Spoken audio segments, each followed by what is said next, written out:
This message comes from Edward Jones, where they believe rich means opening yourself to new possibilities. That's why your dedicated financial advisor meets you where you are, helping you move forward with confidence. Let's find your rich. Edward Jones, member SIPC.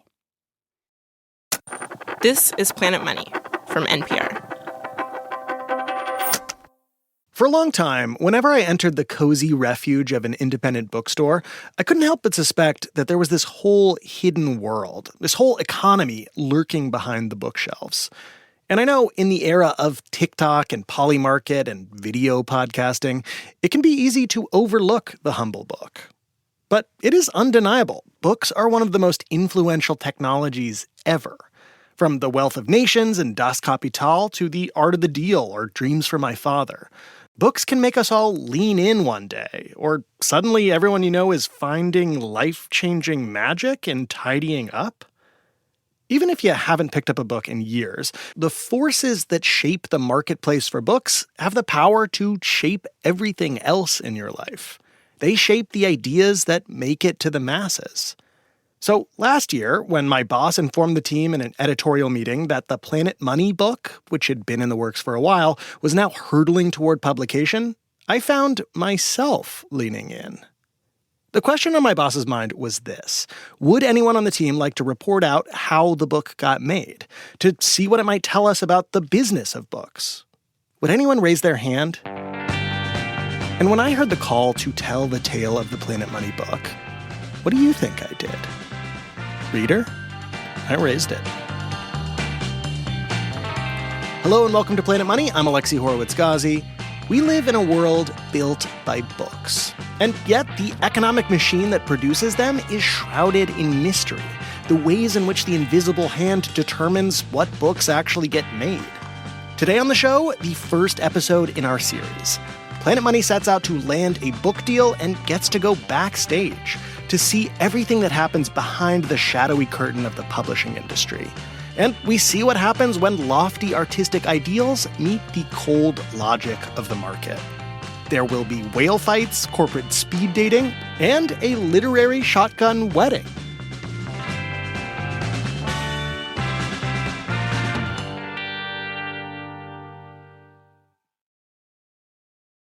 Support for NPR and the following message come from Rippling. These days, you can chat with AI about almost any business problem, but Rippling AI is designed to actually solve them. That's because Rippling AI is built on your live global workforce data, so it doesn't just uncover insights into your business, it uses them to take complex actions across your departments. Ready for AI that isn't all talk? Head to rippling.ai/money and get AI that turns insight into action. That's rippling.ai/money. Sign up today. This message comes from Schwab. With the new Schwab Teen Investor Account, teens can gain hands-on investing experience. It's co-owned by you and your teen, so you can monitor the account while your teen learns how to invest and manage money. Learn more at schwab.com.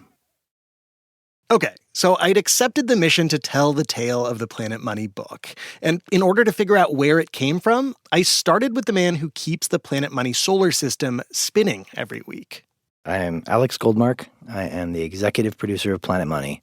And in that role, it is my job to decide on the structure of the big projects we do, the business side of Planet Money. And I guess for disclosure's sake, we should also say you are my boss. That is true. Or you're my boss's boss. You're kind of my grand boss. Oh, ouch. But okay, yeah, sure. I think it's cool. Longtime listeners may recall Planet Money's habit for participatory projects. We made a t-shirt and followed all the underlying economic threads around the globe. We bought a barrel of oil to follow it from the ground all the way to the pump. We resurrected a superhero to make a comic book. We released a record. We just designed a board game. As to why our latest project is a book, Alex says you can kind of thank the free market for that. When did the first twinkle of a Planet Money book enter your eye? I think, in all honesty, like the first way it got on my radar was when these two literary agents said, hey, we've been retained by NPR to see if there are any NPR properties that would make for good books, and we think Planet Money could be one. Alex was, let's say, lukewarm at first, because this was kind of the opposite of how Planet Money projects have usually gotten started. Typically, we pick some part of the economy we want to understand better and then dive in to figure out the industry. In practice, we've often failed to turn a profit, but that's okay because making money was not the point. But here, with the Planet Money book, NPR seemed to smell an opportunity. And I think at the time, one of my bosses said, "Hey, will you talk to these people?" My great-great-grand boss. Yes. And I was like, okay, that sounds potentially fun. And that is how Alex first met a pair of seasoned literary agents named Laura Nolan and Jane Von Marin. When you were first starting this, were you aware that historically Planet Money projects have notoriously lost money? No. Alex made a point of not telling us that. Laura and Jane are a tight-knit duo. Their minds are melded so closely, it can be hard to tell where one of Jane's sentences begins and Laura's ends. As literary agents, Jane and Laura do not work directly for a publisher. They help authors sell their book ideas to the publishers. And when Jane and Laura make a sale, they make a commission, usually around 15%. They see themselves as sort of like the spotters within the publishing industry, peering into the vast swirl of infinite would-be books and scooping up the ideas they think they might be able to sell. We are always thinking, is this idea a book? Is this article a book? Is this conversation I'm having with this random cousin of my husband a book? It's everything is processed through this lens of, is this a book or not? And in the case of Planet Money, Laura and Jane had been wondering whether this podcast might be a book for a while. They'd previously helped NPR make a book about women in music and a Wait, Wait, Don't Tell Me crossword book. And they saw potential in Planet Money in part because the show had recently sold out a live musical based on our superhero series. That made them even more intrigued by the idea of getting Planet Money between the hardcovers. Here's an engaged audience of people who will go to a theater because of a character that was created by Planet Money that is actually in a comic book. Was it Microfiche? Microface, thank you. And we're like, wow, if people are going to pay money to get the comic book and go to the show, this really bodes well for a book. So Jane and Laura set up a meeting with Alex at the South Street Seaport in Lower Manhattan. What was the point of that first meeting? We knew we wanted Planet Money to do a book. It was not clear that Planet Money was ready to do a book. So I think the point of the first meeting was to try and persuade Alex that now is the time. Seal the deal, as we say. Yes, yeah. The agents make their case to Alex. They explain that making a book would allow Planet Money to spread the show's signature brand of irreverent economic infotainment. It might even invite new listeners to the podcast by getting into untapped markets. Being in airport bookstores, being in libraries, being in schools, there were ways in which a book could do that in a way that a podcast can't. Talking with Laura and Jane, Alex starts to see how a Planet Money book might be a good way to advance the mission of the show. But there was still the question of what kind of book the show would actually want to make, and what would find traction in the crowded marketplace for books. The three of them start brainstorming possible approaches, and at first, Alex is throwing out all sorts of concepts. And I think I was like, I want pamphlets, and we'll do the first one, and then we'll add to it. So over time, we'll have 10 different pamphlets, and each one explain an industry or something. And then they were just like, no.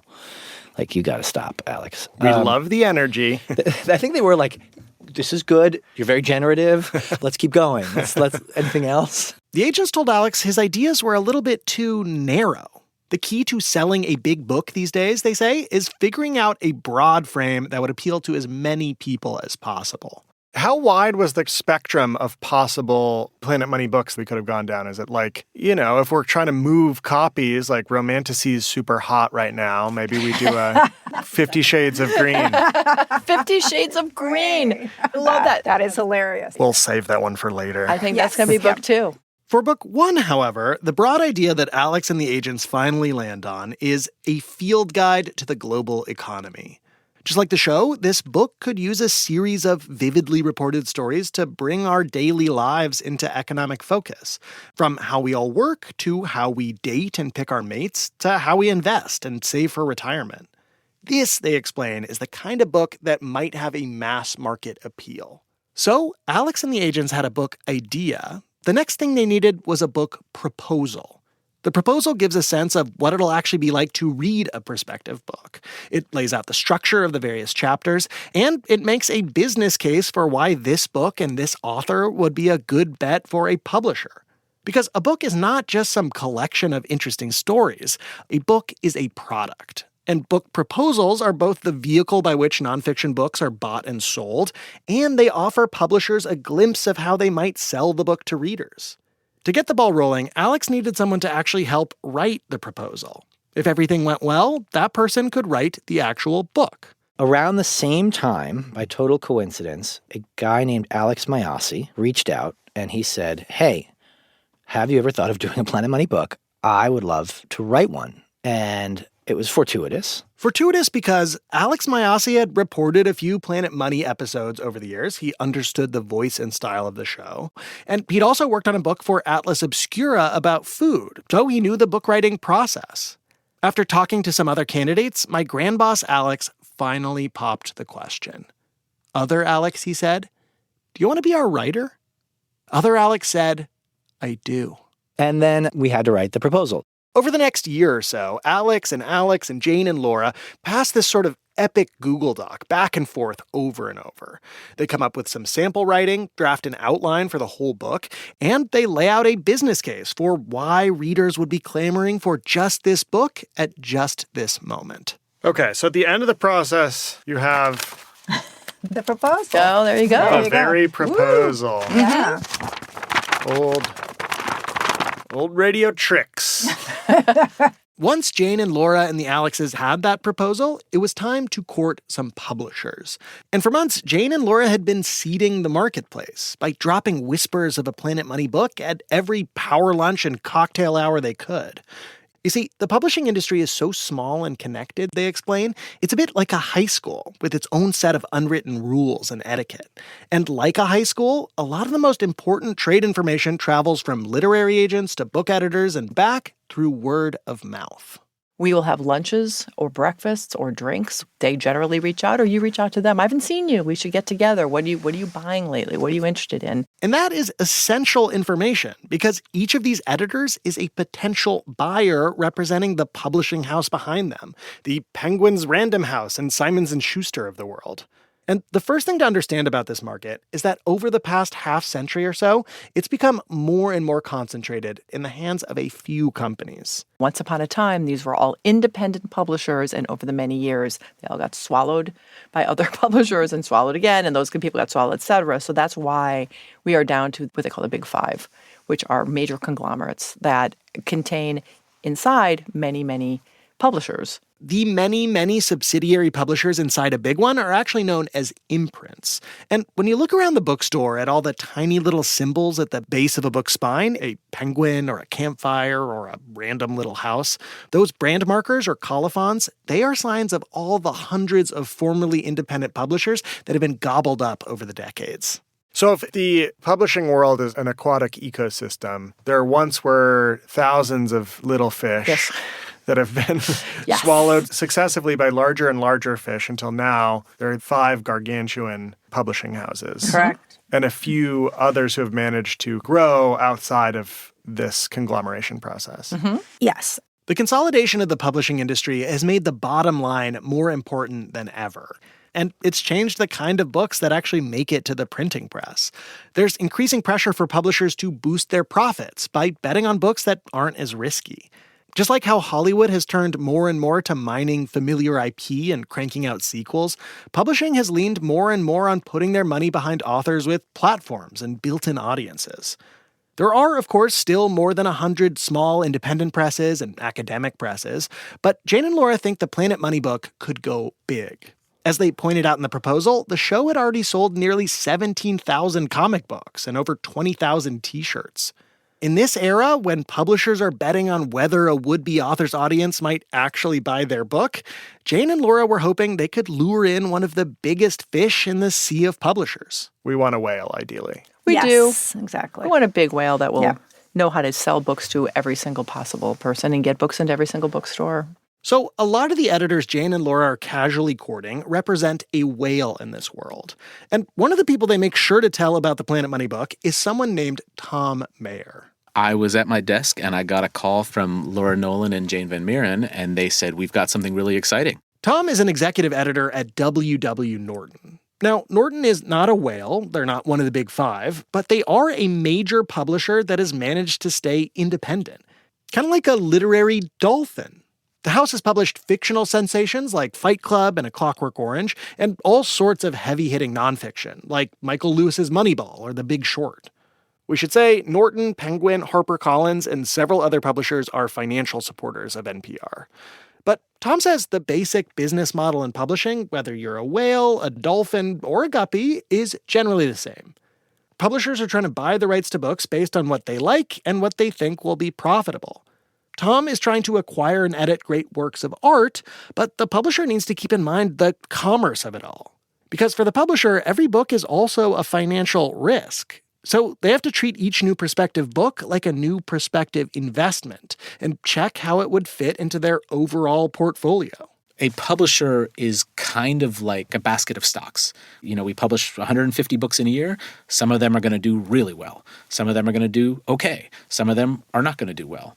And what you hope to do is generally keep the whole portfolio moving upwards. But it is a balance, and you have to have diversity. You want to have some mysteries, and you want to have some nonfiction, and you want to have academic works of sociology, and you want to have cookbooks. And having a diverse and interesting list of books means that there will be successes even as there are failures. Mm-hmm. Publishing is a power law business. 20% of the books make 80% of the money. Many, many books don't sell. Are you thinking about risk mitigation in your own annual list of books that you're acquiring sort of thing of like, okay, well, these ones seem like they might not sell that much. I should probably try to get some that are more surefire in some way? Alexi, every time I try to think like a businessman, I fail. And if I think too hard about, well, I've signed up 4 music books this year, I can't do another one, well, then I'll miss the next great music book. Mm. If I think I've signed up a bunch of debut novels that might or might not work, I'd better sign up, some branded podcast book. Then, then I will make a mistake. Yeah. Like if I think too strategically or too programmatically about my investment choices, I will not make good art. Now, book editors, Tom explains, wear a few different hats. They are, of course, in the writing trenches with their authors, helping to shape the structure and style of a manuscript. That is the art side. But on the business side, and even more importantly for our story, they are also in charge of acquiring new titles for their houses. These are the buyers that agents like Jane and Laura need to sell on something like a Planet Money book. But getting Tom's attention on any given book proposal can be difficult. I did the math a couple of years ago, and I discovered that I receive 500 roughly proposals from book agents every year. Wow. So that's reputable book agents who have gone through this process of vetting authors and making book proposals. And out of those 500, I'm excited about 30 or 40. Yeah. And I end up buying 10 or 12 a year. So out of what I'm getting submitted from the entire world that has already been culled, I end up signing up 2% of the things that are sent to me. And keep in mind, these days, editors like Tom generally do not read unsolicited proposals or manuscripts that don't come to them through vetted agents. Publishing is, in some ways, an industry built on gatekeeping, and agents are just the first of many. The way Tom is thinking about it, every time he opens his inbox and gets a proposal from a trusted source, the thing he's hoping for is the tingly feeling of reading something undeniably great. I literally don't know what's going to come in my inbox today. It could be the next Nobel Prize winning novel. It could be garbage. I don't know. And that feeling of what might it be? Is this going to be the one that gives me that feeling, that sparkle, that sense that this is the best thing I've ever read? Yes. It might be today. I might go back to my desk and find an agent has emailed me something incredible. That is a feeling I love. And it's part of what I love about my job. And so when agents call and they say, I've got something I'm excited about, I say, great, I know you, agent. I can't wait to see what it is. You know I'm chasing that literary high. I need my next fix. Give me that good, I want that uncut nonfiction. Yes. When the Planet Money book proposal hit Tom's inbox, he did not read it right away. It took a few days and a polite reminder from Jane and Laura telling him that other publishers were getting excited before he finally took a look. But when he did, he says, he did notice that telltale tingle. I immediately said, this is a book for Norton. We've published lots of books that explain business and finance and economics to everyday readers. It's a category of books we know really well, and we're good at it. Tom knew and liked Planet Money, he knew the show had a big following, and he knew that NPR listeners generally buy books. And I said, this book is going to be big, I hope, I expect, I think, and I want to share it with my colleagues right away. So it was kind of a perfect storm, another famous Norton book. It was a perfect storm of feeling about why I wanted to proceed. Now, the decision to pursue a book for acquisition isn't solely up to individual editors like Tom. He has to make the case to all of Norton's other editors and department heads at a big editorial meeting about why this is a Norton book and why it's a good bet. And Tom says most of his colleagues were generally on board, but... Honestly, the biggest challenge is what is the valuation? Planet Money is a household name. They've got lots of followers. This book will sell more than 0 copies. Yeah. Which is the potential fate of many books. 0 copies sold happens. In reality, Tom says even a total flop will sell at least a few copies. But Tom's colleagues at Norton wondered how many copies would the Planet Money book actually sell? Tom told them about Planet Money selling t-shirts and comic books and vinyl records. The proposal was claiming that Planet Money would promote the book in all sorts of ways. They'd talk about it on NPR, put endless promos in the feed, maybe even produce a meta-reported series about the making of the book. Tom's colleagues pushed back. Would Planet Money actually do any of that? And if they did, would any of it translate to more book sales? Tom did not know the answer to those questions, but he still got the green light to push the process forward, to set up a meeting with the agents, Jane and Laura, and both of the Alexes. But remember, Tom is not the only editor who Jane and Laura have been courting for this book. A key part of a literary agent's job is to try to give as many editors as possible a sense of FOMO over the book proposal. Of course, that doesn't always work. It wasn't clear when we sent it out how many people were going to respond. If we had one publisher only and everybody else didn't like, but one publisher loved it, that's all you need is one. But in this case, we were getting absolutely just inundated with requests. Jane and I were then faced with 23 publishers who wanted meetings, which was probably the largest number I have ever had in my career. Jane and Laura explained to my grand boss, Alex, that before the pandemic, when a book proposal was hot, the book's author and agents might take a fancy black car all over town to meet all the prospective publishers. But we get to do it all on Zoom now. Hooray! And I think it was like 17 meetings, or maybe it was 27 meetings. I remember there being a 7 in there. It was actually 23 meetings, but you get the point. So Jane and Laura set up a sort of speed dating Zoom gauntlet. 23 half-hour meetings spread out over 4 days, where Alex and company meet their prospective publishers one by one to pitch each other on why they might be the best fit. One publisher pitches a sort of glossy, graphics-heavy coffee table version of the book. Tom and his team at Norton pitched the idea of making college courseware based on the book to get it into classrooms and onto economics syllabi. But Alex says the whole thing was kind of a blur. For Jane and Laura, all this interest means one thing. They've got enough potential buyers to hold an auction. If they play their cards right, they should be able to turn this hot hand into cold, hard cash. Laura and I were behind the scenes talking and strategizing about, okay, how are we going to structure this auction? Because we had created a lot of excitement by having so many meetings, but we wanted to continue that excitement and incentivize publishers to jump high. After the break, Jane and Laura come up with an auction plan, and this Little Planet Money book goes to market.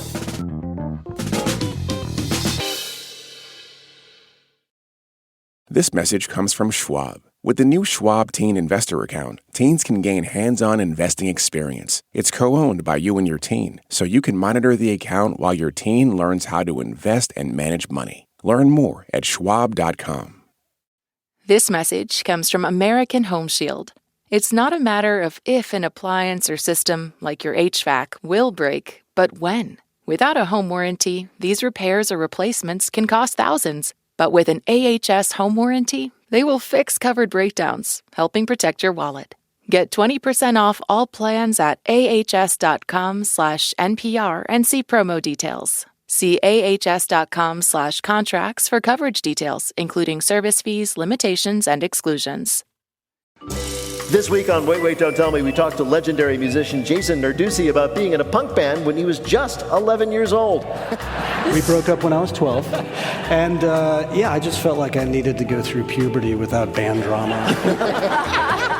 Don't miss our full conversation and the rest of our games. Listen to the Wait, Wait, Don't Tell Me podcast in the NPR app or wherever you get your podcasts. Nearly a year and a half after book agents Jane and Laura reached out to Planet Money's executive producer Alex about making a book, it was finally time for all of this careful planning and gamesmanship to come to a head. It was time to take the proposal to auction. But Jane and Laura say, you gotta remember, this is a gentle, bookish crowd. So if you're picturing a dramatic Sotheby's-style paddle party or a rowdy cattle auction... It's not like the auctioneer who's like, give me your bid, give me your bid, give it. This is all done by email. Oh, man. I know, there's something.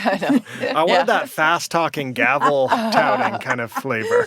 Unfortunately, there's not Maybe that. we'll move in that direction. Yeah. That can make it a lot more entertaining. Yeah, exactly. But what we did do was we tried to create a structure and rules that would give us some advantages to make it a little bit more like that gavel-toting situation. The main thing they're trying to do is to make potential bidders feel motivated by the level of competition without scaring them away. And a lot of this comes down to a kind of information management. For example, normally Jane and Laura would keep something like the number of publishers they'd met with a secret. If there are only a couple of bidders, they don't want to tip their hand. But in the case of the Planet Money book, there were 23 potential bidders. So Laura and Jane strategically let that number slip. Which, for Tom Mayer, the book editor who's always chasing the literary dragon, it seems to have had its intended effect. Oh my God, everybody in town is bidding. Yeah. All the publishers want this book. What are we going to do next? The key information Tom needed to come up with a plan for bidding was to know what type of auction format Jane and Laura were going to use to sell the Planet Money book. Tom says there are a few classic auction formats you generally see in the world of book publishing. The first is what's known as a round-robin auction. It's sort of a classic poker game style of bidding in which each person can top the prior bid in turn. So one publisher bids $10,000. The next person says $15,000. The person after that says $20,000, and you just go around until the bidding stops. This produces the most rational price, but it can take a really long time, and people's attention can wane. Agents might prefer this format to push editors to try to one-up each other. But if the agents want to capitalize on people's limited attention, Tom says there's one particularly intense auction format known as the one-round best bid. One shot. You put your best foot forward, your best offer, and you just hope you win. Bidders, they have almost no information. You don't know what the baseline price is. You don't know what anyone else is thinking. You know nothing. And this leads to really unpredictable results. So it's risky for everyone. It's risky for the authors. It's risky for agents. It's risky for publishers because prices are less rational in that one-round, low-information bidding environment. Agents might choose this format if they want to keep the auction quick and efficient. The one-round best bid auction forces potential publishers to set aside all the flattery and small talk and actually put their money where their mouths are. But luckily for Tom, and also maybe everyone else, Laura and Jane decide because there's so much competitive interest for the Planet Money book, the kind of auction they will run is something called the two-round best bid, though there's sometimes a third round. Tom likes to call this one the wedding cake auction because there are tiers of bidding and the pool of bidders gets smaller each round, like the layers of a cake. And in the wedding cake auction, the top 4 bidders advance to the second round. And often there will be a third round where the top 2 bidders advance and they're sort of sitting on top of the wedding cake like little cake toppers. Cute, but very adversarial. Yeah, a little bit. Kind of, yeah. Not unlike marriage. It's a complicated relationship, Alexi. And the wedding cake auction also requires a complicated bidding strategy. Now that Tom's gotten word about what kind of auction he's entering, it's time to do some planning. And so now I'm thinking, we got to come up with a strategy to get into that second round. That's the most important thing. Like, how does he make sure he's able to bid enough to make it to the second stage of the auction without accidentally driving the price to irrational heights? He's got to confab with the sales team, the marketing folks, and come up with a model to justify a range of possible bids. The way they do this is to make sales projections. And one of the big tools there is called a comp, or comparable title. Basically, they come up with a selection of similar books, stuff by the same author, on the same subject, and they use that to estimate the potential demand. Tom thinks of comps as sort of a necessary evil. I can't tell you how many books I've been pitched that are like, just as Michael Lewis did in Liar's Poker, I will do for the whatever industry.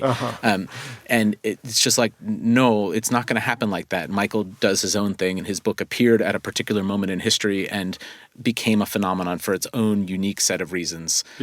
But all the institutions involved do need some kind of metrics to think about stuff. And even though individual comp is anecdotal, you can paint a picture of how big a potential market might be when you look at 10 similar books in a similar category. Tom wouldn't say which exact books he used as comps to come up with Norton's bid, but he did say he looked into books put out by other prominent podcasts. Scanning Google, that includes things like the 99% Invisible book, which became a New York Times bestseller. So that is how they come up with revenue, the money they estimate might come in. Next, they gotta think about the cost of publishing the book. There are, of course, the costs of manufacturing and marketing, but the lion's share of the bid will be the advance against royalties. Generally, in the publishing world, the advance helps an author cover their costs while writing the book. And if the book sells enough copies to pay back that advance, then they can start to accrue royalties on every additional copy sold. So the bigger the advance, the more copies the publisher needs to sell in order to get back into the black. And if the book doesn't end up selling well, the author keeps the advance and the publisher has to eat that loss. So for the first round of bidding for the Planet Money book, Tom and his team are trying to figure out how big of an advance they should offer. And in addition to their own calculations, they have to think strategically, because they know they're competing against as many as 22 other editors who are doing the same math. Some of them are surely from the Big Five. And that is daunting because the Big Five publishers have much deeper pockets than Norton. There's HarperCollins, owned by News Corp of Rupert Murdoch fame. There's Penguin Random House and Macmillan, which are each owned by huge German conglomerates. And Tom says, unlike those companies, Norton is employee-owned. We have to be more thoughtful about when we make a bet on a book, because we're not playing with a conglomerate's money or a private equity money, anything like that. We're not playing with house money. When we are bidding on a book, we're bidding with literally our own money. So Tom and his team consider all these things, the expected sales, the possible advances, what the competition might be up to, and they finally come up with a number. On Tuesday, March 28th, 2023, the bidding window set by Jane and Laura finally opens. Publishers will have until 11 a.m. the next day to submit their bids by email. The next morning, at an office building near the Flatiron in New York, Laura and Jane are nervously waiting for the offers to start rolling in. The first one hits their inbox around 9:45 a.m. And then they just started to trickle in. Boom, boom, boom, boom, boom, boom, boom. Over the next hour or so, the bids keep coming. But Jane and Laura do receive word that one publisher has decided to exit the race. They also hear from a few editors that they won't be submitting a bid because fellow imprints within the same corporate conglomerate had trumped their own offers. And as all of this information is trickling in, Jane and Laura are pacing back and forth between their two glass offices in plain sight of all their colleagues. And it was exciting for everybody, yes, because our colleagues knew that we were having this auction and they could see us, so they could see it and they were like, okay, what happened? Where are you? What's happening? Oh, that's great. We like that person. Like they have opinions because they have books with these editors. Right, so exactly. it was good to be able to have them around. Yeah. They were rooting for their favorite horses in the race. Well, they're shocked. I can't believe they bid. I can't believe they dropped out. They had a lot of feelings too. Yeah. It was pretty dramatic. When the bidding window closes at 11 a.m., Jane and Laura have received 16 bids on the book, which is pretty high for a book auction. Now they have to tally up the numbers and figure out which bidders would advance to the next round. They're obviously looking at the top line number, the advance, but each bid is not just the advance. Each bid is a specifically tailored potential contract that also includes a mix of things like the rights to translate the book or to sell it into different international markets. And those are based on each publisher's actual strategy for selling the book. All of which means Jane and Laura have to do some math comparing these different packages. And when they finish, they find there are roughly enough ties for 10 editors to make it to the next round. So we went back to those 10 people and said, good news, you've made it to the second round. And so by 3 p.m., we would like your next bid. We told them what our top bid was at that point, so they knew where we were. And that is all we said. We didn't say 9 other people have made this place too. Right. Oh, so they didn't know how many people had advanced. No, and they want to know. They want to know. Jane and Laura then turn to letting everybody else know that they've fallen out of the race. And they have to do this delicately because Jane and Laura are in this high school dance for the long haul. They need to maintain their reputation so they can pitch the same editors a different book next week. So they reached out to the editors no longer in the running. And said, we're really sorry. We're so grateful for your interest and support, blah, blah, blah. But you did not make the second round. What were their responses? There were a couple of people who were literally shocked. They were shocked. Yeah, shocked that they had not made the second round. Because they had offered what they thought was a very big amount. So yeah. That's, That's book business, baby. what you gotta do. Yeah, exactly. Yeah. As for Tom Mayer over at Norton, At the end of the first round, Jane and Laura called me and they said, you made the second round. And I said, yes. Wow. All right. Oh my God, now what? especially because not only had Norton advanced, Tom learned that the amount of money he'd offered in the first round was actually the highest bid, setting the new floor for the next round of the auction. Which is both a cool feeling and a scary feeling. Because you're like, yeah, we're winning. Yeah. But also like, oh my God, did I pay too much? Yeah. The fear that Tom is describing here has a name in economics. It's called the winner's curse. The idea is that the winner of an auction will often overpay for something, especially if there's a lot of competition and the object in question is difficult to put a value on. With the specter of the winner's curse on their minds, Tom and his competing editors all have to come up with their bid for the second round of the auction. Norton's bid from the first round had set the new minimum bid that all the publishers now had to beat, so all 10 competing editors are now going back and double-checking their models to figure out exactly how many more clams they're willing to shell out. And for all involved, including Jane and Laura and the Alexes, the stakes are high. But for the editors like Tom, who are putting so much on the line, this moment is especially emotionally fraught. If you're thinking about what's going to happen, if I win, I'm going to be doing this project for 3 years. I'm really emotionally attached to it. But if I lose, goodbye, I never see them again. Yeah. So you have this very heightened sense of emotions around the moment. It does feel a little bit like getting in a bidding war over a house, and you have to somehow figure out how to make emotional peace with either outcome. Yeah, if you win, you win. Oh my God, the bottom falls out of your stomach. What have I done? What have I bought? I've just spent all this money on this thing. Or, nope, somebody else bought it, and actually, no, you don't live here. Devastating. It can be really devastating. Every editor has memories of books that they've lost. And there are books that you lose that fail miserably, and you think, whew, dodged a bullet. And then there are books that you lose that go on to sell really well, and you're kicking yourself for the rest of your life. So, with all that emotional and financial baggage in tow, that same day, Tom and the other editors in the auction put the rest of their chips on the table, hoping their pile would be just tall enough to beat out their competing editors, their comp editors, if you will. And as it turned out, things were then very close again at the end of the next round because everyone had improved their bid by roughly the same amount. And that's when the beauty contest began. The beauty contest. The beauty contest is what happens at the very end. It's the end game of a book auction where the numbers are basically the same. And you go back to that value in the chemistry. Did the author like you? Is your plan better than somebody else? Is your vision and strategy more compelling to them than not? In the case of the Planet Money book, the last round of the auction, the beauty contest, came down to two final contestants. Tom's team at Norton, the Dolphin, and one of the Big Five publishers, a whale. The Big Five publisher only offered to print a 2-color version of the book, but they also offered more actual money up front, a full-court publicity press, and a tried-and-true way of getting the book into airport and indie bookstores around the country. This was the closest thing to a sure bet you can ask for, the opportunity to ride a whale, potentially all the way to the top of the bestseller list. Norton, on the other hand, was offering slightly less money, but they did offer full color, and the thing that was really different about their pitch was this gambit. In addition to their normal retail book business, Norton is also a big player in the world of textbooks. So they were offering to get the Planet Money book, a retail book, into educational courseware and textbooks. This could potentially mean more sales in the long run, but it wasn't something Norton had really tried before, so there were a lot of unknowns. At the end of the day, it was up to Planet Money's executive producer, Alex, to make the decision. Jane and Laura explained the last offers and their competing visions for the Planet Money book, and Alex says he was racked with indecision.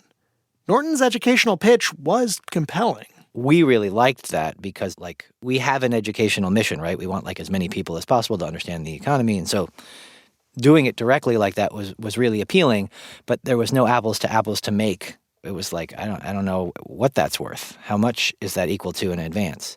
Basically, Alex's decision was between going with Norton and gambling on selling textbooks to the students of tomorrow, or taking more money up front and going with the whale. When was the moment that you knew the auction was over? When Alex Goldmark told us. Yeah, when Alex Goldmark said, I want to do this. I want to Right. go. I want to marry this publisher. Right. After several days of going back and forth, Alex finally made the call. I remember going, okay, we're going with Norton. And it felt like this huge thing that I didn't know if it was going to be good or not. Like, I didn't know if it was right or not. It felt right, but it felt great to just have made that decision. Laura and Jane called Tom to deliver the news. And I said, heck yeah, I was so excited. I mean, we wanted to publish this book. We put so much work into bidding on it and getting excited and making our offers. And the auction had been so tense. So we celebrated. Everybody got together. We were like, yeah, we did it. We won. It's great. You'd made it through the gauntlet of the wedding cake, and Planet Money said, I do. Yeah, they said I do, and we popped the champagne. And what was the bid? I'm not going to talk about numbers. It's like a corporate secret. Yeah, in general, there are ways in book publishing that people signal how much they paid for things. Yeah. Like there's Publishers Marketplace is a clearinghouse of deals where you can post a deal and, you can say it was a big deal, a major deal, there's various adjectives that like indicate levels of advance. Yeah. As a policy, we don't talk about how much we've paid. In this publishing house, we believe every deal is a major deal. Yes, sir. Yeah, so publishers are generally not in the habit of disclosing how much they've paid for their books, which makes it difficult to know exactly what an average advance might be for a major book deal. But there are self-reported surveys of authors on the internet that estimate the average advance for a major deal may be somewhere around $60,000. Still, I wanted to know what the Planet Money book had sold for. So I put the question to the agents, Laura and Jane. So what was the winning bid? We cannot tell. We can't talk about money. No. No, let your imagination roam. Yeah. Agents don't really kiss and tell when it comes to how they do these things. Well, it's not our information to share. That's right. Right. It's my client's information. I'll run it by my grand boss. You do. Yeah. You exactly. can. You're free to ask whomever you want to. Yeah. We're not. We can't say. Right. Sorry. Finally, I did put the question to my grand boss, who was only slightly less evasive. We got a lot of money, Alexi. It was 7 figures, as Norton put in a press release around the time of buying the book. More than $1 million. But less than 2? Yeah, I think we can say less than 2, yes. Okay. Yes. Maybe book 2. Maybe it'll do so well, we'll get that for book 2. Once we shop and auction off 50 Shades of Green, we're going to be rolling in the dough. Once Alex signed on the dotted line, Planet Money's agents, Jane and Laura, got the first installment of their commission, and it was time for them to hand off the baton, to pass the Planet Money book on to the next stage. It's like you give the bride or the groom or whomever to the other person and let them go down the path. Yeah. Up until we sell the book, we've kind of been driving the process. And then afterwards, it is the editor who becomes the leader. With that, Planet Money's agents had successfully walked my grand boss Alex down the aisle to put a contractual ring on the finger of Tom Mayer of House W.W. Norton, emerging of 2 humble dynasties. How similar or dissimilar was it to the feeling of proposing or getting proposed to for marriage?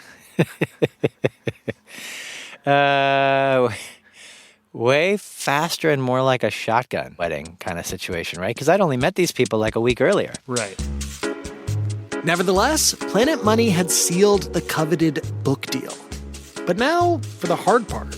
That's just it. Guess what? Then the next day you pick up the phone and you say, hey, let's have a meeting to talk about how we're going to write this book. Like suddenly you have to do the whole thing. And so then it was like a kickoff meeting where it's like, the first day you sort of enter your new home after your wedding and everybody else is gone and you just have like confetti on the floor and a mess. And you're like, what do we do now? Like, how do you actually make a book? Yeah, how do you actually make a book? That's next week on Planet Money.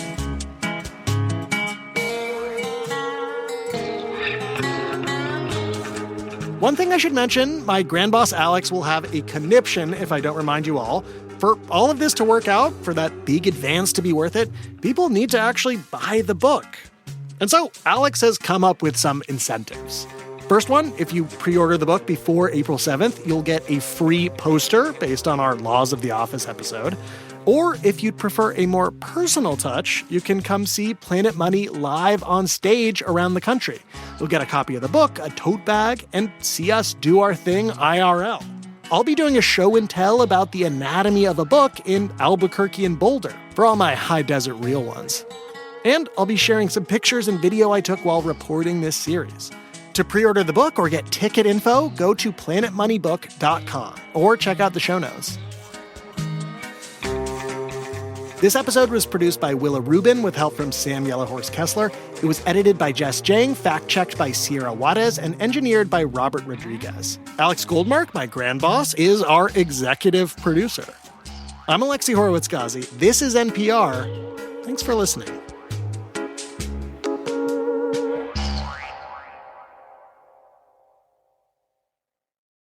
This is Tanya Mosley, co-host of Fresh Air.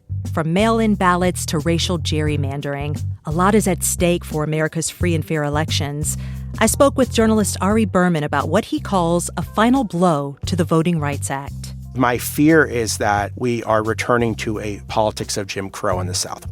Listen to Fresh Air on the NPR app or wherever you get your podcasts. So you've decided you want to be more active. Exercise scientist Keith Diaz says, put away the smartwatch. Start by noticing your body's natural cues. For us to build a habit to check back in with our bodies, that behavior is much more likely to stick. Tracking what the body needs. That's on the TED Radio Hour podcast. Listen on the NPR app or wherever you get your podcasts.